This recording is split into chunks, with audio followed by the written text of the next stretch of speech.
Bismillahirrahmanirrahim. Alhamdulillahirabbil alamin. Allahumma shalli wa sallim wa barik ala Muhammad wa ala ali Muhammad. Allahumma anfa'na bima 'allamtana wa 'allimna ma yanfa'una wa zidna ilma wa barik lana fi 'ilmina warzuqna al-ikhlasa fil qawli wal 'amali kamila wa 'ilman nafi'an la yunsa wa tawfiqan daima wa sihhatan wa yaqinan wa 'afiyah. Allahumma iftah lana kulla khair wa yassir lana kulla umur. Allahumma ansuril mujahidin warhamil mustad'afin wa dammir a'da'ad-din wa atmis 'ala amwalihim amin ya rabbal alamin. Alhamdulillah kaum muslimin rahimakumullah.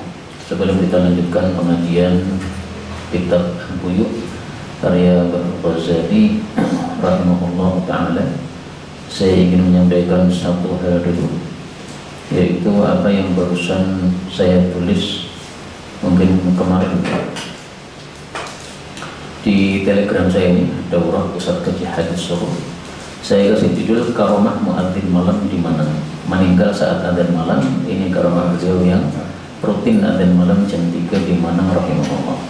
Pas mengucap as-salatu khairum minan naum 2 kali, salat lebih baik daripada tidur, lalu jatuh meninggal. Ini videonya. Nggih. Ini videonya di sini. Nah, kemudian pelajaran-pelajaran saya tulis di sini. Awalnya ini 1, 2, 3 dan seterusnya.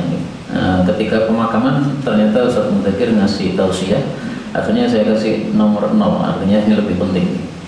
Mati bisa mendadak, mari menjaga untuk tetap dalam kebaikan sehingga saat mati kita berada dalam kebaikan. Ini tausiah ke Mudzakkir selepas pemakaman. Nah, kemudian saya tampilkan ini lafal perkataannya Abu Bakar As-Siddiq bahwa mati itu lebih dekat daripada serampat sandal kita, min syiraki na'li. Ini diriwayatkan oleh Imam Bukhari bahwasanya Abu Bakar As-Siddiq radhiyallahu anhu ketika dia sakit, nah itu seringkali mengatakan seperti ini, kullu mri'in musabbahun fi ahlihi wal mautu adna min syiraki na'lihi. Ini nyanyian Abu Bakar As-Siddiq nonton nih ketika beliau sedang demam. Kullu mri'in, setiap orang itu musabbahun, bisa diserang penyakit fi ahlihi, di tengah-tengah keluarganya. Wal mautu, sementara kematian itu adna, lebih dekat, min syiraki na'lihi, daripada serampat sandalnya. Serampat sandal kan nempel, nah itu lebih dekat. Artinya kematian itu bisa mendadak. Sehingga saya sering sekali guyon, kalau pengajian gini hati-hati, jangan tidur, nanti dilirik malaikat maut. Akhirnya bablas nih. Meskipun guyonan saja, tapi ya ada sedikit faedahnya di situ. Nah, adapun kematian mendadak itu ternyata ada hadis dari Nabi SAW. Saya temukan di dalam dalam Sunan Abu Dawud, bahwasanya Rasulullah SAW bersabda, dan ini diriwayatkan oleh Ubaid bin Khalid As-Sulami, seorang laki-laki sahabat Nabi SAW. Rasulullah bersabda, mautul faj'ah, mati mendadak, itu adalah akhdatu asafin, hukuman kemarahan dari Allah Subhanahu wa ta'ala. Nah, tapi ini jangan disalahpahami. Oh, berarti setiap orang yang mati mendadak seperti Pak Setu tadi pas adzan berarti Allah marah sama beliau. Tidak harus begitu. Karena tentu saja harus kita bedakan antara orang muslim dengan orang kafir. Orang kafir mati mendadak belum sempat tobat, ya berarti Allah murka. Tapi misalkan kita sehat, kemudian pas ngaji tiba-tiba mati, nah itu tidak cocok kalau dimasukkan pada hadis seperti ini. Makanya dalam hadis yang lain yang lebih lengkap, itu kalimatnya dibagi 2. Istilahnya kan mautul faj'ah ya. Nah, kita cari dengan kata kunci mautul faj'ah. Ternyata itu ada 2 macam. Yaitu yang diriwayatkan di dalam kitab Musnad Ahmad. Mautul faj'ah, mati mendadak, itu rahatun lil mu'min, bagi orang mukmin istirahat. Wa akhdatu asafin lil fajir, tapi itu adalah hukuman kemarahan dari Allah bagi orang yang pelaku dosa. Tapi memang kalau perincian seperti ini kata Syekh Albani derajatnya dhaif. Tapi secara makna bisa diterima, Pak. Artinya harus dibedakan antara mati mendadaknya orang mukmin dengan mati mendadaknya orang fajir. Mati mendadak pas sholat ya bagus kan. Kalau mati mendadak ketika maksiat, nah pasti jelek. Tapi ringkasnya gini, maksudnya Nabi adalah bahwa mati mati ketika dimulai dengan sakit itu malah tanda kebaikan bagi orang muslim. Karena kalau sakit itu kita seolah-olah diberitahu oleh Allah, kamu sudah dekat kematian. Nah, sehingga tidak mendadak gitu. Nah, itu sisi bagusnya adalah pertama kita jadi bisa persiapan. Karena kita sakit kemudian merasa mendekati kematian, jadinya kemudian utang-utang semuanya dilunasi misalnya, kemudian memperbanyak tilawah dan sebagainya. Kemudian yang kedua, sakit itu sendiri bisa menghapuskan dosa-dosa.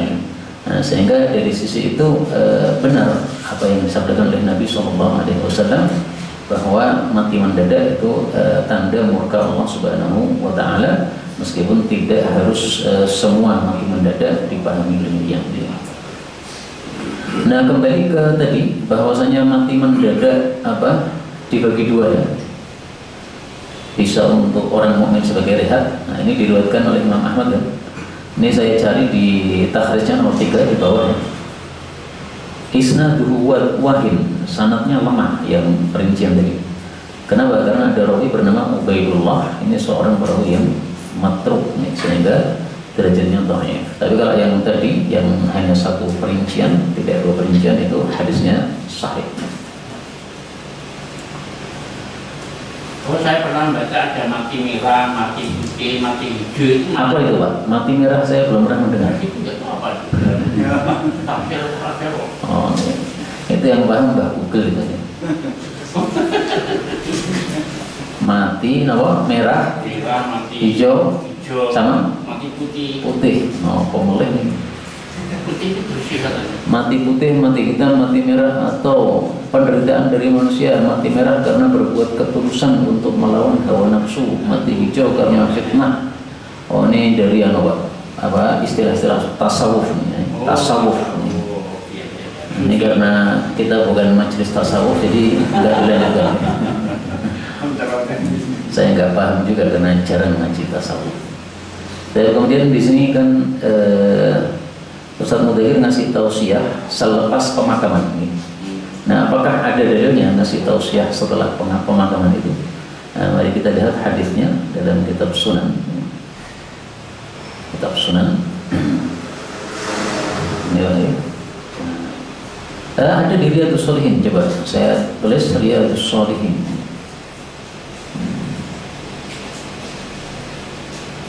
Kalau nggak salah mau itu nasihat. Babul mau'idah indal qabr, bab memberi nasihat di dekat kuburan.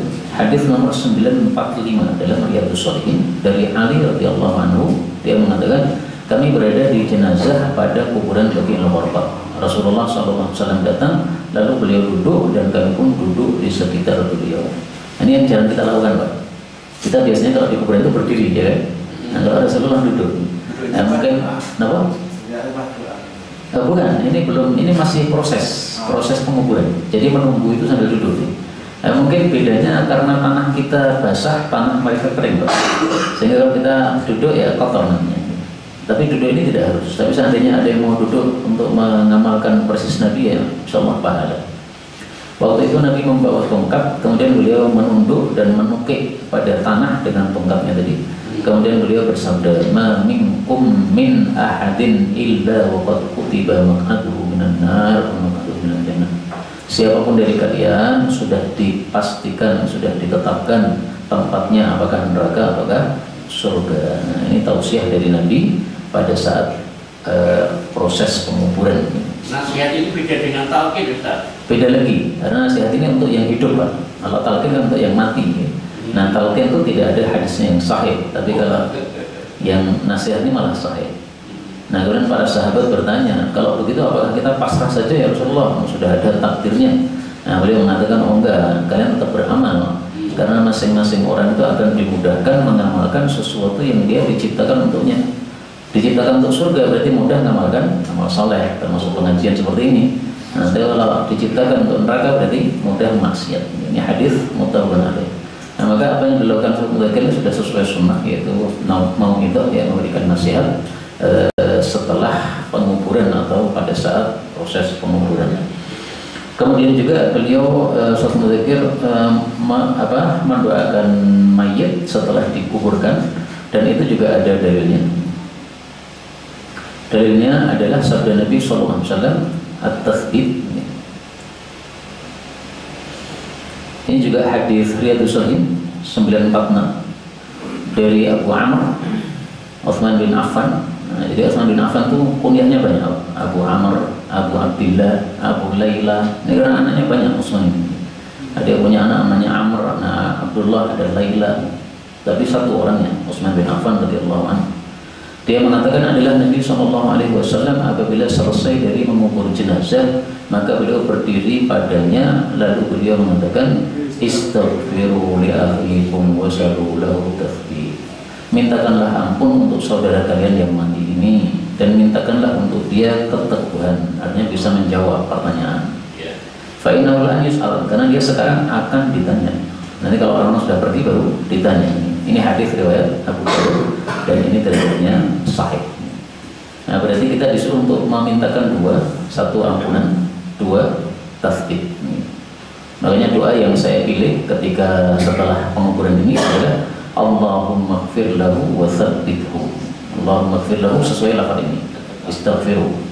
Wa tsabbithu sesuai lafaz ini, wasalu lahu tathbit. Dan saya biasanya tidak ikut mengaminkan doanya Ustaz Mudzakir karena saya bisa doa sendiri. Dan saya lihat di sini kan Nabi tidak memimpin doa, sehingga kalau saya lebih suka doa itu sendiri-sendiri. Nah, kenapa beliau mimpin? Ya karena tidak semua orang bisa berdoa. Orang-orang awam kan nggak paham dumone piye. Nah, maka dipimpin ya masuk akal. Tapi menurut saya bagi yang sudah bisa doa sendiri aja. Seperti habis sholat itu, Pak, tidak usah Pak dipimpin doa oleh imam. Doa sendiri-sendiri dong bisa. Dan kita kalau doa sendiri itu bisa lebih tepat sesuai sunnah Nabi tadi. Istaghfiru wasalu. Berarti kan disuruh doa kan. Nah, sementara kalau kita hanya ngaminkan doa, belum tentu doanya sesuai dengan sabda Nabi SAW. Demikian menurut saya, wallahu a'lam bishawab. Nah, sehingga saya memang tidak biasa mengaminkan doa setelah mengubur jenazah itu. Nah, kemudian di sini ada beberapa faedah lagi saya tuliskan nih. Muadzin adalah orang mulia di akhirat. Adzan malam sunnah Nabi dilakukan Bilal radhiyallahu anhu. Maka hidupkanlah sunnah meskipun kedua jamaah yang lain dalam menghidupkan sunnah ini tidak ada masalah. Ini saya tulis kenapa Pak? Karena dulu ada informasi dulu ya, pas Indonesia ini belum terbiasa softnya rapat. Jadi masih soft salat jamaah itu renggang semua. Nah, kemudian di luar Jawa itu ada yang mengatakan ini tidak sesuai sunnah. Yang sesuai sunnah itu softnya rapat. Mari kita masjid ini dirapatkan. Nah, terus ada yang menjawab, nggak usah Pak, soalnya sudah keduluan orang-orang Jawa. Nanti kita malah dianggap mengikuti orang Jawa. Nah, ini perkataan yang aneh. Karena kita menghidupkan sunnah Nabi niatnya bukan untuk niru siapapun juga, ya Nabi saja. Sehingga mau keduluan ya nggak ada masalah ya. Dan tidak perlu khawatir kalau dikatakan kowe tiru-tiru wong kono, nggak perlu begitu. Kalau sudah niatnya ikhlas karena Allah Subhanahu wa Ta'ala. Jadi semua masjid mestinya bagusnya itu ada adzan malam. Kalaupun kita terlambat baru 2025 adzan malam nggak ada masalah. Sunnah Nabi Sallallahu Alaihi Wasallam. Kemudian rutinlah dalam beramal karena beliau ini juga rutin adzan malamnya. Kematian biasanya sesuai amal kebiasaan. Man mata ala syai'in asya. Man asya ala syai'in mata alaih. Ini bukan sabda Nabi. Ini perkataan Ibnu Katsir. Nanti bisa dicek di tafsir Ibnu Katsir. Tafsir Ibnu Katsir. Ma asya. Kok enggak ada? Asya ala. Nah, ini. Pada tafsir ayat ini, wa qawluhu wa la tamutunna illa wa antum muslimun. Jangan mati kecuali kondisi muslim. Itu maksudnya jagalah Islam pada waktu sehat dan waktu selamat, sehingga nanti mati juga masih Islam. Karena kalau sehatnya melakukan sesuatu, matinya ya masih melakukan sesuatu itu. Fa'inal karim, karena sesungguhnya Allah al-karim qad ajra adatah, dia sudah melanjutkan adatnya Allah bikaramihi, dengan sebab kemuliaan Allah atau dermawannya Allah. Annahu man asya 'ala syai', barang siapa yang hidup di atas sesuatu mata alaihi, maka maka dia pun mati di atas sesuatu tadi. Nah, maka orang ahli bid'ah ya biasanya mati masih dalam kondisi bid'ah, tidak keluar dari bid'ahnya, karena dia itu asya ala syai'in. Orang Syiah misalnya, ya matinya dalam kondisi Syiahnya. Ahlus sunnah juga begitu, matinya dalam kondisi ahlus sunnahnya. Demikian juga untuk perkara-perkara kecil ya, yang biasa mabuk ya paling-paling mati pas mabuk dan sebagainya. Naudzubillah min syarri dzalik. Wa man mata ala syai'in, dan siapa yang mati di atas sesuatu bu'itsa alaihi, maka dia dibangkitkan atas kondisi tadi. Orang mati bunuh diri, nanti pas bangkit ya gini juga ya. Jadi pas adzan mati ya, nanti bangkitnya pas adzan, masya Allah kan. Pas gantung. Nah, pas gantung matinya bangkitnya ya dalam kondisi berarti gantung. Nah, terus kondisinya kayak begitu bagaimana itu? Nggak usah ditanyakan, itu masalah gaib. Ya. Tapi perkataan Ibnu Katsir ini sebenarnya ada dalilnya, Pak. Yub'atsu ala ma mata. Sebentar. Yub'atsu, ya, dibangkitkan oleh Allah Subhanahu wa taala.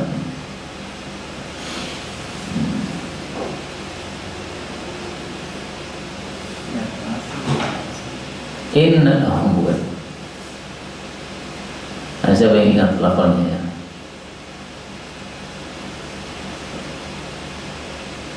Al-mayyit yub'ats. Yub'atsun nas, ini yub'atsu kullu 'abdin, akan dibangkitkan setiap hamba ala atas kondisi mata alaih, apa yang dia mati di atasnya. Namanya Sayyidina Hamzah itu kan ketika mati syahid itu Rasulullah pengennya sebenarnya membiarkan, udah biarkan aja, nggak usah dikuburkan, nanti dia akan dimakan serigala, singa dan sebagainya. Nah, sehingga nanti ketika bangkit itu keluar dari tubuhnya singa-singa itu, kemudian jadi apa? Terkumpul jadi manusia itu. Jadi tampak sekali kehebatannya atau kebagusannya Hamzah ini. Tapi beliau khawatir nanti Hamzah kalau dimakan singa dan sebagainya, jasadnya akan menyebabkan sedihnya adik beliau yang perempuan, hanya dikuburkan. Baik, ini beberapa pelajaran ini bisa dibaca sendiri di ini ya, Telegram. Dan saya punya Telegram dua, yang satu bahasa Indonesia, yang satunya lagi yang bahasa Arab. Judulnya ini Kutub Arabiyah lil Indonesia, kitab-kitab Arab karya orang-orang Indonesia. Ini karya Pak Ghazali ada di sini, Pak. Misalkan nih, kita tulis di sini Kitab Al-Buyu. Nah, di sini Kitab Al-Buyu ila Ghazali Al-Jawi, juz 1 dari gambar mana yang kita pelajari ini. Atau dengan kata kunci ila Ghazali. Nah, ini banyak sekali karya-karya beliau yang sudah saya tampilkan di sini. Mukhtasar Kitab Shalah ini sudah ada juga. Ada yang punya karya Arab, Pak? Silahkan dikirim ke saya, nanti saya munculkan di sini. Ini doktoralnya Ustaz Muin. Tapi ketika kita buka ini kan dari internet, ternyata tidak bisa masuk kecuali dia sudah jadi anggota di sini. Nah, sehingga karena saya belum anggota nggak bisa masuk.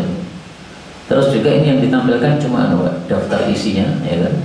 Kemudian judulnya, kemudian safhatul ula, halaman pertama. An-nashr li hadhil maddah lam yasmah bi itahadiha. Ini belum diizinkan untuk dibuka secara umum dari awal sampai akhir halaman. Ini kan mungkin miliknya ya, universitas ini. Nah, sehingga ada bekasnya, tapi tidak bisa kita download karena masih dilarang. Sebenarnya sangat bagus kalau kita bisa melihat karya beliau dan wafat rahimahullah, kita pelajari sehingga menjadi amal jariah untuk orang-orang yang sudah wafat di antara kita. Baik, ini sekedar mukadimah. Sekarang kita lanjutkan lagi pengajian kitab Al-Buyu. Faqala al-mu'allif rahimahullahu ta'ala wa nafa'ana bihi wa bi'ulumihi fid dharain amin. Mudah-mudahan semua kita husnul khatimah. Amin ya rabbal alamin.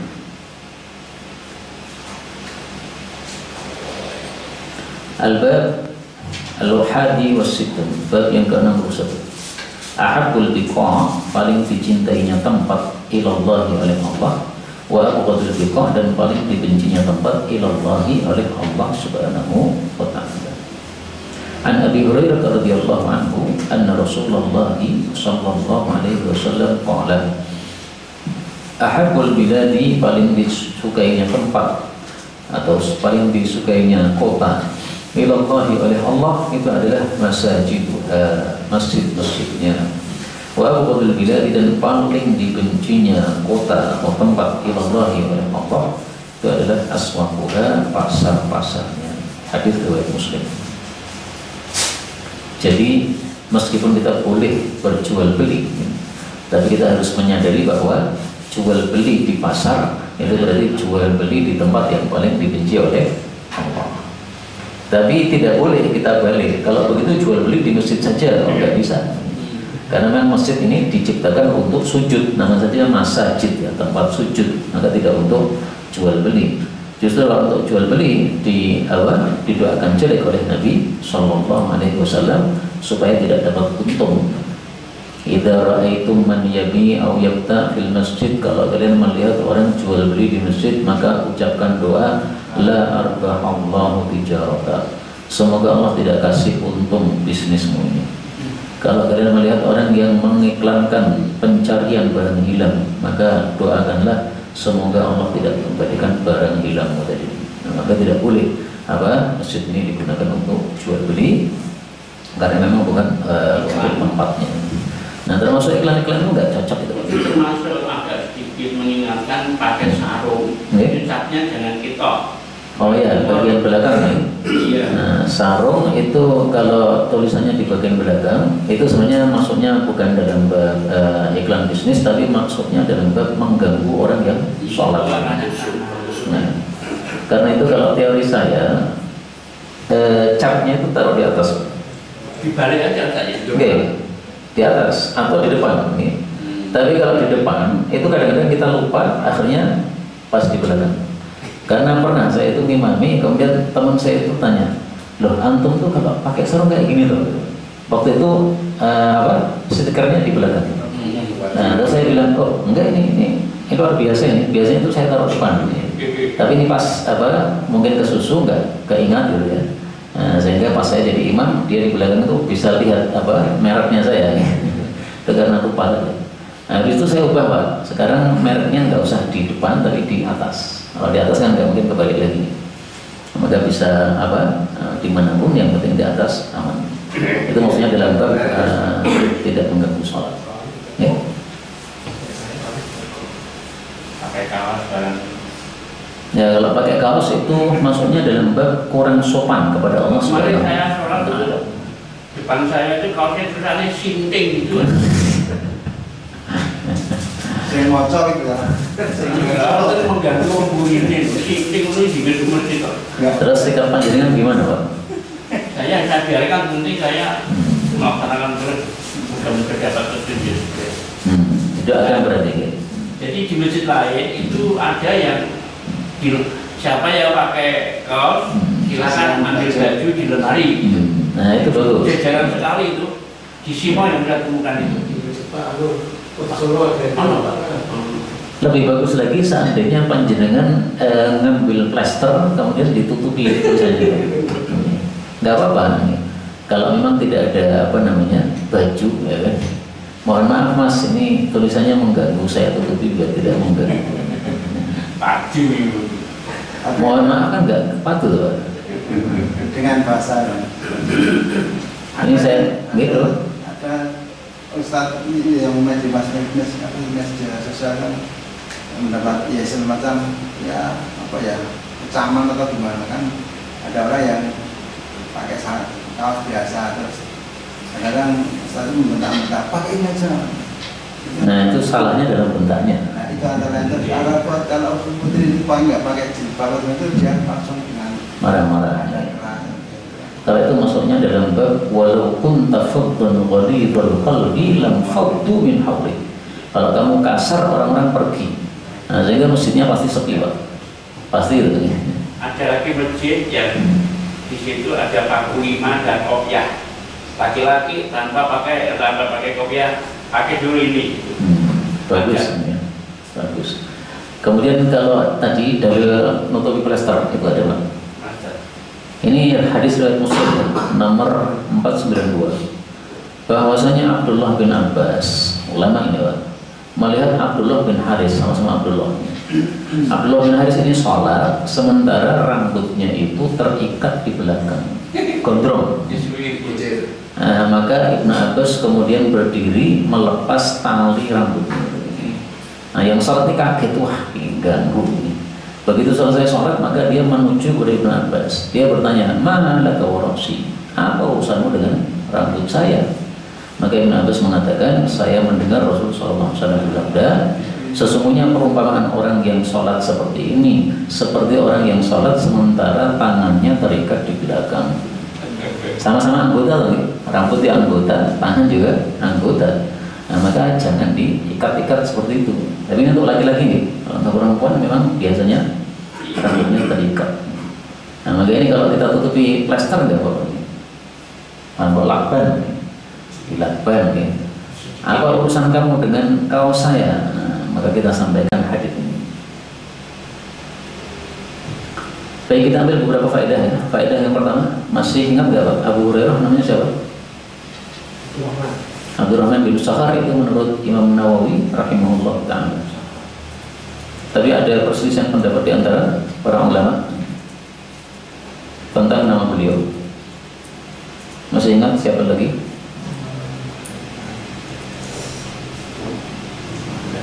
Di Sunan Tirmidzi, Ismi Abi Hurairah. Enggak ada. Berarti ukhtulifa. Kemudian Abi Hurairah. Di Sunan Tirmidzi yang kita buka bagian awal, karena banyak sekali ini hadisnya. Nomor putih itu. Iya. Nah ini. Wa Abu Hurairah, dan Abu Hurairah itu ukhtulifa fismihi, diperselisihkan namanya. Ada yang mengatakan Abu Syamsin sebelum masuk Islam, budaknya hambanya matahari, penyembah matahari ini. Nah, kemudian diganti dengan Abdullah bin Amr, dan inilah pendapatnya Muhammad bin Ismail. Siapa Muhammad bin Ismail? Imam Bukhari. Wa hadzal ashah, dan ini yang lebih sahih. Jadi menurut Imam Tirmidzi yang lebih sahih bukan Abdurrahman bin Sakhar ini. Tapi yang lebih sahih adalah Abdullah bin Amr. Jadi minimal kita hafalkan dua inilah. Yang pertama Abdurrahman, gitu. Yang kedua Abdullah, gampang gitu. Satunya Sakhar, satunya Amr. Nah, ini sama-sama rohnya. Jadi untuk ingat-ingatnya insya Allah gampang. Ingat lagi. Sekarang ingat ya. Nah, nanti pekan depan ingat apa enggak? Wallahu a'lam. Yang penting kita buka terus, kita kaji terus biar enggak lupa-lupa. Kemudian faedah berikutnya, di sini disebutkan masjid itu paling dicintai oleh Allah. Muncul pertanyaan, kenapa masjid dicintai? Ternyata karena amal yang dilakukan padanya, yaitu ibadah kepada Allah Subhanahu wa Ta'ala. Nah, sama juga pasar ini kenapa yang paling dibenci? Bukan karena bisnisnya, Pak. Bisnis itu halal. Dibenci karena amal yang dilakukan di situ, ada menipu, ada mengurangi takaran, ya, ada bersumpah bohong dan sebagainya. Ya. Nah, sehingga dari sini kita ambil pelajaran, berarti manapun tempat kalau digunakan kebaikan itu tempat yang baik. Seperti kelas ini tempat yang baik, ya, dan untuk kajian dan sebagainya. Demikian juga kita ambil pelajaran bahwa rumah kita kalau ingin menjadi tempat yang baik, ya gunakan untuk kebaikan-kebaikan. Digunakan baca Quran, digunakan sholat sunnah, digunakan tahajud, itu jadi rumah yang sempurna. Sebagaimana perkataan Abu Hurairah radhiyallahu anhu yang kita temukan dalam Sunan Tirmidzi, wa yakthuru khairuhu, wa yakthuru, dan menjadi banyak khairuhu, kebaikan rumah itu. Ini perkataan Abu Hurairah, bahwasanya sesungguhnya rumah itu menjadi luas atas penghuninya dan dihadiri oleh para malaikat dan disingkiri oleh setan dan menjadi banyak kebaikannya apabila yuqra'a fihi al-Qur'an, dibacakan Quran. Sebaliknya rumah itu menjadi sempit terhadap penghuninya, disingkiri malaikat, dihadiri setan, sedikit kebaikan kalau tidak dibacakan padanya Al-Quran. Ini pelajaran penting untuk kita dikopi. Nah, itu nanti untuk terapan. Ini bisa dilihat di sini aja lah. Ini kan nanti dibuka di sini Kutub Arabiyah dan Indonesia. Itu bisa saya tampilkan di sini. Menurut penjenengan, apakah ada era sekarang ini layak menjadi masjid diror? Ada nggak? Apakah ada di masa sekarang masjid diror? Nah, kita buka dulu ayatnya, Pak. Apa yang dimaksud masjid diror? Ya, karena kan sebagian orang itu mudah-mudah mengatakan masjid diror, sementara dia belum tahu ciri-ciri dari masjid diror. Nah, sehingga kita buka dulu ayatnya karena sudah ada dalilnya itu masjid diror. Istilah masjid diror itu diambil dari ayat Al-Quran surat At-Taubah ayat 107. Walladzina ittakhadhu masjidan diraran wa kufran wa tafriqan bainal mu'minina wa irsadan liman harada Allah wa rasulahu min qabl. Berarti ada 4 ciri-cirinya. Orang-orang yang menjadikan masjid dalam rangka untuk diraran, memadarati kaum muslimin. Ini yang pertama, maka disebut masjid dirar karena memadarati, tidak untuk memberi manfaat, malah memberi madarat. Wa kufran, dan untuk kekafiran. Wa tafriqan, dan untuk memecah belah di antara orang-orang mukmin. Wa irsadan, dan untuk menunggu terhadap orang yang memusuhi, memerangi Allah dan Rasulnya, yaitu tokoh munafik yang akan datang ke situ. Nah, jadi mereka membangun masjid itu. Ini sudah ada masjid Quba di dekatnya, atau agak sedikit jauh tapi masih dekat, itu mereka membangun masjid lagi. Nah, tujuannya untuk memecah supaya tidak semuanya di Quba, tapi ada juga yang di sini untuk memecah belah kaum muslimin. Nah, sehingga kalau ada semuanya 4 ini, diraran wa kufran wa tafriqan bainal mu'min wa irsadan, berarti sudah sah istilahnya masjidnya sebagai masjid dirar. Kalau misalnya sebagian dari ini kufrannya nggak ada, tapi ada tafriknya. Jadi misalnya saya ada masjid, nah, kemudian seberang lainnya malah buat masjid lagi berhadapan-hadapan. Nah, ini mungkin kalau dia tujuannya karena tafrik tadi, nah, maka dia memiliki satu sifat dari sifat-sifat masjid dirar. Belum semua, sehingga mau dikatakan sebagai masjid dirar ya berarti satu sifatnya saja atau semi dirar. Maka menurut saya ya masjid-masjid seperti itu tidak pantas untuk kita sholat padanya. Sudah ada masjid, kemudian ada orang bangun lagi di depan dia ya, untuk apa? Saingannya ini. Ini tidak pantas kita sholat di situ karena ada tujuan yang buruk di dalam dia bangun tersebut. Jadi saya kembalikan panjenengan. Kira-kira ada masjid kayak gitu nggak? Ada ya, tampaknya ada. Kemarin itu saya mampir di satu warung, kemudian setelah selesai itu saya tanya anak-anak, itu anak-anak pada keluar di malam hari itu di dekat warung itu. Muslim nih. Salatnya di mana? Di sana, Pak. Masjid yang besar itu? Bukan. Loh, kenapa kok tidak di masjid yang besar itu, kan lebih dekat? Oh, itu masjid khusus, Pak. Khusus gimana? Kami nggak boleh di situ. Masa dilarang? Ya nggak dilarang, Pak. Tapi kalau kami salat di situ nanti diejek. Ngejeknya gimana? Cik cilik gitu katanya. Jadi anak-anak kecil itu kalau sholat di situ karena bukan grupnya, nah itu cara ngusirnya itu dengan halus, Pak. Kau cik cilik rasa ini gitu. Terus saya tanya lagi, nah di sana ada anak-anak kecil nggak? Ada, Pak, banyak. Tapi anak-anak kecilnya kelompok mereka. Nah seperti ini bisa dikatakan termasuk apa? Tafriqan bainal mu'minin, karena memisah tadi. Sing kelompokku oleh sholat ini, sing itu kelompokku oleh sholat ini. Maka hukum asalnya masjid itu untuk semua kaum muslimin. Tak kalau dikhususkan khusus kelompok saya saja, nah ini sudah masuk dalam bab tafriqan bainal mu'minin. Kalau kufrannya mungkin belum, ya. Kemudian irsad dan liman haraballah mungkin juga tidak. Tapi mereka dari sisi tafriq bainal mu'minin ini sangat tampak sekali seperti itu. Dan kemudian faedah berikutnya, dalam hadis ini disebutkan masajiduha, masjid-masjidnya. Nah sekarang definisi masjid itu apa? Tempat sholat. Kalau di kantor ada tempat sholat, apa juga masjid? Musola sama masjid itu bedanya apa? Besar dengan kecil. Nah kalau di Indonesia masjid itu yang gede, musola itu yang kecil. Untuk Jumatan dan tidak untuk Jumatan. Nah kalau itu jami sama tidak jami itu. Nah coba kita lihat di sini di kamus bahasa ahli fikih. Di sini pada huruf mim ya. Beliau menyebutkan apa definisi masjid.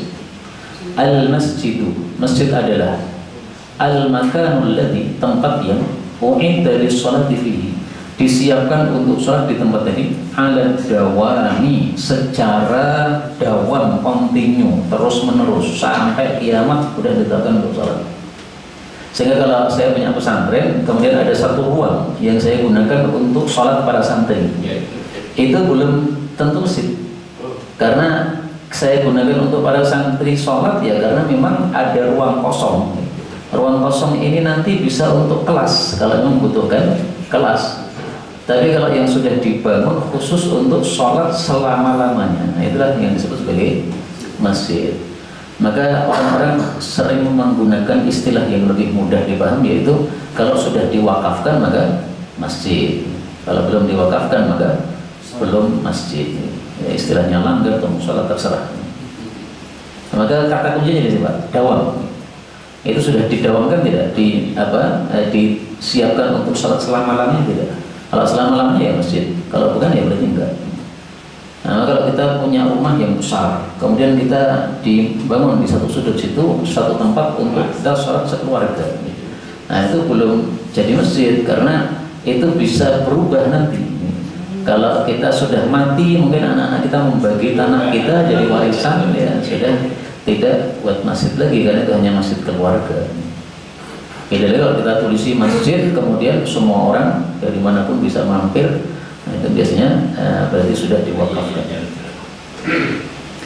Baik, kemudian di sini disebutkan oleh Nabi paling dibenci oleh Allah itu adalah pasar. Nah sehingga sikap kita kepada pasar bagaimana? Ini ada hadisnya dalam Sahih Muslim. Nah, sudah ada nggak di sini?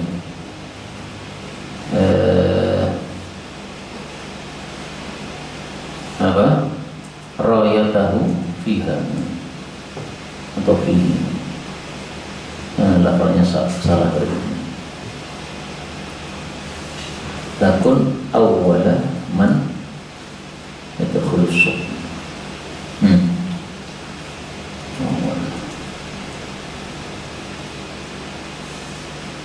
Jadi intinya gini, jangan menjadi orang yang pertama kali masuk pasar dan jangan menjadi yang terakhir kali keluar dari pasar.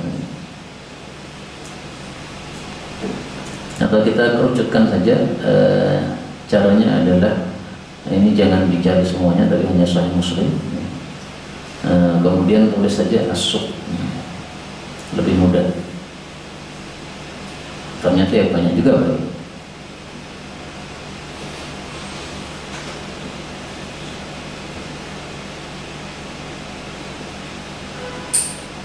Kalau as-suq tidak ketemu, itu caranya kita tulis dengan kata kunci al-aswaq. Aswaq itu jamak dari pasar tadi.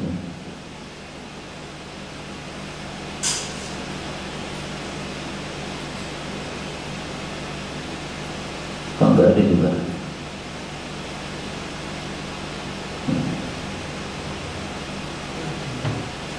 Ada yang ingat lafalnya?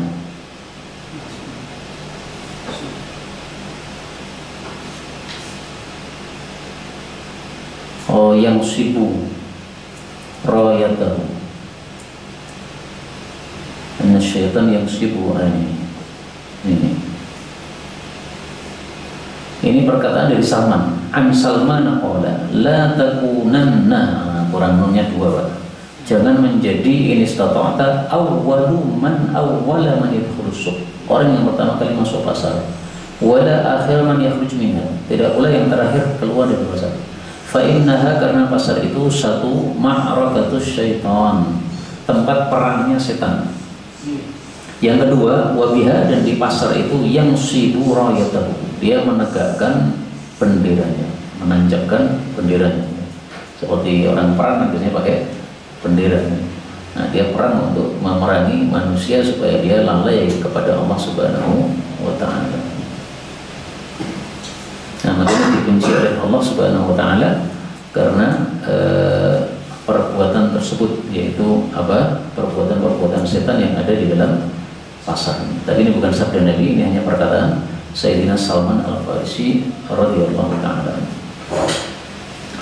Baik, berikutnya 173, An Jubair bin Mut'im radhiyallahu anhu, anna rajulan, ada seorang laki-laki, atan Nabiya, datang kepada Nabi sallallahu alaihi wasallam, lalu berkata, ya Rasulullah, ayyul buldani, apakah tempat syarrun yang paling jelek? Qala faqala, Nabi menjawab, la adri, saya tidak tahu. Jadi Nabi itu kalau tidak tahu itu enggak takalluf, Pak. Dia bilang aja enggak tahu. Itu lebih mudah. Falamma atahu, maka tatkala datang kepadanya Jibril alaihi salam, qala, ya Jibril, wahai Jibril, ayyul buldani syarrun, kota apa atau tempat apa yang paling jelek? Dari sini kita ambil pelajaran bahwa belajar itu tidak ada hentinya sampai mati. Rasulullah saja sudah menjadi seorang nabi, masih belajar kepada malaikat Jibril. Kemudian yang kedua, bahwa kalau kita tidak tahu suatu masalah, itu cari tahu jawabannya. Jadi jangan diam saja. Sebenarnya kalau diam saja kita rela dengan kebodohan. Cari tahu sampai ketemu. Nah, ini begitu malaikat Jibril datang, maka ditanya oleh Nabi Yunus sallallahu alaihi wasallam. Yang ketiga, sebagaimana saya dapatkan dari guru saya, bahwa kita ketemu dengan orang itu hanya ada 3 kemungkinan. Kemungkinan pertama, dia orang lebih rendah ilmunya dari kita, maka sikap kita mengajari. Kemungkinan kedua, dia ilmunya lebih tinggi daripada kita, maka sikap kita mengambil ilmu. Yang ketiga, dia selevel, maka diskusi ilmu. Jangan dibolak-balik. Datang kepada kiai kemudian mengatakan, Pak Kiai, mari diskusi sama saya. Kiai sombong ngajak diskusi kiai, nggak level. Maka kiai tidak untuk diskusi, tapi untuk kita mengambil ilmu dari beliau. Qala la adri, saya tidak tahu, hatta as'ala rabbi, sampai saya bertanya dulu kepada Allah Azza wa Jalla. Jadi ternyata sikapnya Nabi dengan malaikat Jibril sama. Enggak tahu bilang enggak tahu. La adri, tidak tahu. Karena itu ucapan la adri ini dipuji oleh para ulama. Dianggap sebagai apa? Separuh dari ilmu.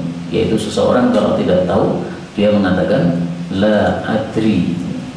Sebagaimana diriwayatkan oleh Darimi dari perkataan Sya'bi. Sya'bi mengatakan la adri, ucapan saya tidak tahu itu adalah nisful ilmi, separuh ilmu. Kenapa? Karena menunjukkan Anda berilmu, yaitu dengan cara Anda tidak mau ngawur di dalam menjawab. Itu tanda orang berilmu. Maka Jibril pun pergi alaihi salam, lalu dia tinggal apa yang Allah kehendaki untuk tinggal, artinya beberapa saat. Kemudian dia datang lalu mengatakan, wahai Muhammad, sesungguhnya engkau telah bertanya kepada saya, ayyu, apakah al-buldani syarrun, tempat yang paling jelek? Lalu saya mengatakan la adri, dan sesungguhnya saya sudah tanya kepada pemeliharaku Azza wa Jalla, apa itu tempat yang paling jelek? Maka Allah mengatakan, aswaquha, pasar-pasarnya. Hadis diriwayatkan oleh Imam Ahmad rahimahullahu ta'ala. Jadi Nabi tidak tahu, tanya kepada yang atas, Jibril. Jibril nggak tahu juga, tanya kepada yang atas lagi, Allah Subhanahu wa ta'ala. Nah, seperti itu semestinya. Jadi misalkan panjenengan tidak tahu, panjenengan merasa saya lebih tahu, nah, berarti panjenengan tanya kepada saya. Dan saya kalau tidak tahu jangan ngawur. Berarti saya tanya kepada yang lebih tahu lagi, kepada guru saya atau kepada yang pakar dalam bab yang saya ditanya tersebut. Seperti itu sehingga ilmunya akan bisa hidup. Nah, sekarang di sini ada 2 pembahasan.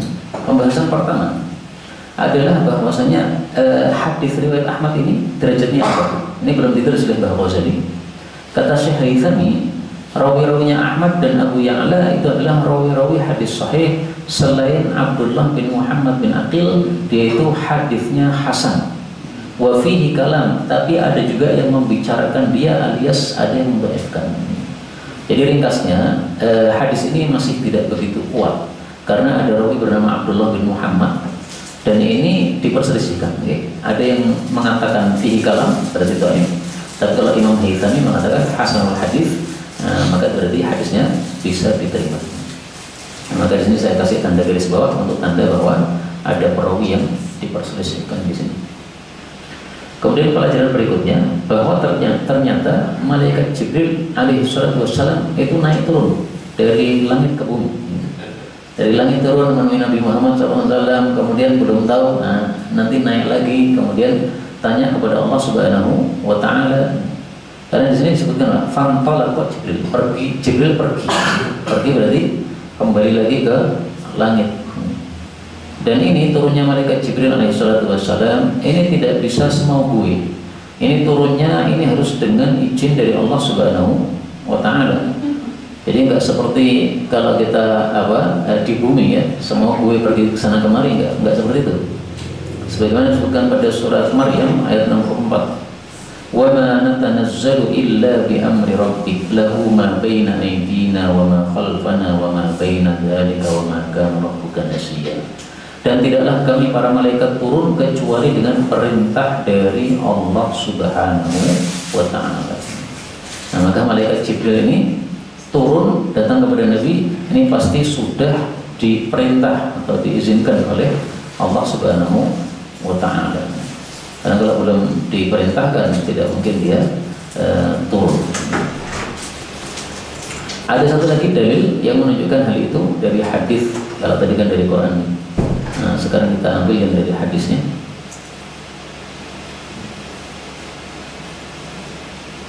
Nazala malakun, telah turun seorang malaikat.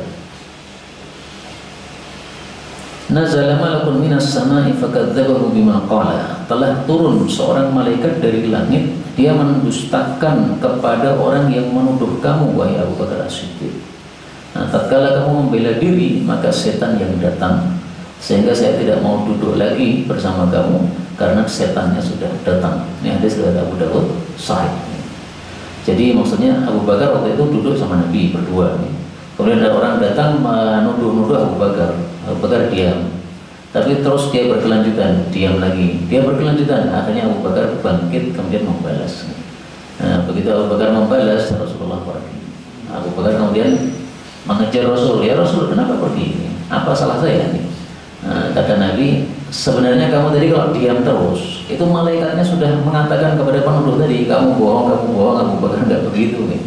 Nah, gara-gara kamu jawab, malah setan datang. Sehingga dari sini diambil pelajaran bahwa lebih bagus kalau kita dituduh itu apa? Diam. Kecuali kalau kita menyampaikan sesuatu yang bisa diterima. Tapi kalau tidak diterima, alias orangnya tambah dodro, nggak usah dilayani seperti itu. Jadi diamnya itu soal jawaban. Ya, inna minas sukuti ma huwa ablaghu minal jawab. Kadang-kadang diam itu lebih dahsyat daripada berkata-kata. Demikian juga ma kullu nutqin lahu jawabu ma yaqrabu sukutu. Tidak semua ucapan itu pantas dijawab. Ucapan yang tidak baik itu lebih bagus malah jawabannya diam. Jadi kita dipisui, nah, diam saja, nggak usah menoleh nih. Biar dia apa? Dosanya dia tanggung sendiri. Ini tentang turunnya malaikat. Ini maksud saya adalah dalil bahwa malaikat itu asal di langit. Nah, kalau turun, maka itu turun karena suatu hal diperintah oleh Allah untuk mendustakan ucapan orang yang menuduh beliau. Ada lagi seingat saya. Nah, ini atani malakun. Ini yang lebih jelas nih. Apakah kamu melihat orang yang tadi muncul kepada saya sebelum tadi? Dia adalah seorang malaikat yang tidak turun ke bumi kecuali malam ini. Dia ista'dzana rabbah, minta izin kepada Allah untuk salam kepada saya dan memberi kabar gembira kepada saya bahwa Hasan Husain cucu saya itu adalah tokohnya pemuda ahli jannah, dan bahwasanya Fatimah itu tokohnya wanita ahli jannah. Ini hadis sahih riwayat Tirmidzi. Jadi ini lebih jelas bahwasanya turunnya malaikat itu dengan izin dari Allah Subhanahu wa Ta'ala. Tidak bisa bebas nih, tapi mereka atas kehendak Allah Subhanahu wa Ta'ala. Ini kira-kira Pak yang sudah dapat kita bicarakan pada pertemuan kali ini. betulnya dari Allah Subhanahu wa taala. Kalaupun ada salahnya, fa astaghfirullahaladzim li wa lakum walhamdulillahi rabbil alamin. Kalau arisan itu boleh? Arisan secara hukum asalnya boleh, tapi ketika ada sebab-sebab keharaman, misalnya ada ribanya dan sejenisnya, maka menjadi tidak boleh. Nah, saya nggak tahu biasanya arisan itu modelnya kayak apa, nggak paham dan nggak pernah ikut arisan.